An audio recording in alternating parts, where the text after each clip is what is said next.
আমাদের দৌলতপুর উপজেলার অতিরিক্ত কৃষি অফিসার জনাব আলী আহমদ স্যার এবং সার দিয়েছি। আপনি কিছু রাসায়নিক সার অল্প বিস্তার এবং পোকামাকড়ের জন্য বিক্রি করতে পারেন। এখন পাইকারি বাজার কনসালটেন্ট সার থেকে আবাদ করার আহ্বান জানাচ্ছি।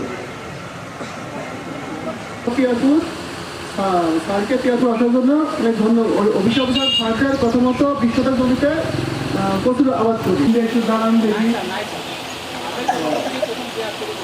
কখনো সুযোগ হবো মেশিন নিয়ে কথা বলা, মেশিন দেখায় দেখায় সুযোগ অনেকেরই আছে, কিন্তু আমরা সেটা কাজে লাগাচ্ছি ধরুন না, সেটা ইয়ারগুলো 6 ফিট পর্যন্ত লম্বা।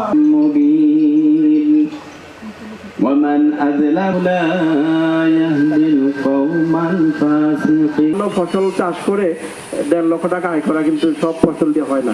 ভাত না খেলে আর মনের মধ্যে আনচান আনচান শুরু হয়ে যায়। একদম প্রাচীন যে কয়েকটা শস্য আছে তার মধ্যে মুখ্য কচু একটা। আমাদের যশোর অঞ্চল হলো কৃষির রাজধানী।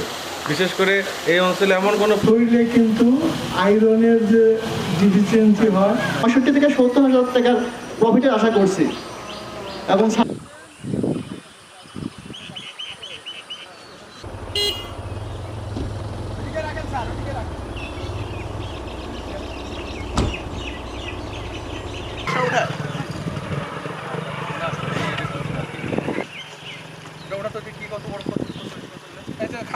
তারপর এখানে ছবি নিতে হবে।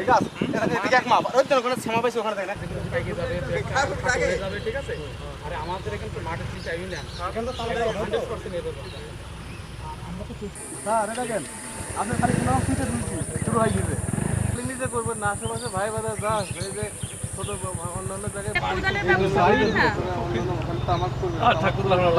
আমি জানি আপনার মানে মায়া লাগছে, তারপর একটু কিছু লোক না দেখা যায়।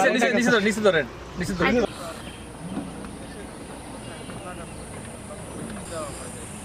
জমিটা বেশ স্যাঁতস্যাঁতে, সেচ কি দেওয়া লাগে কিছু না?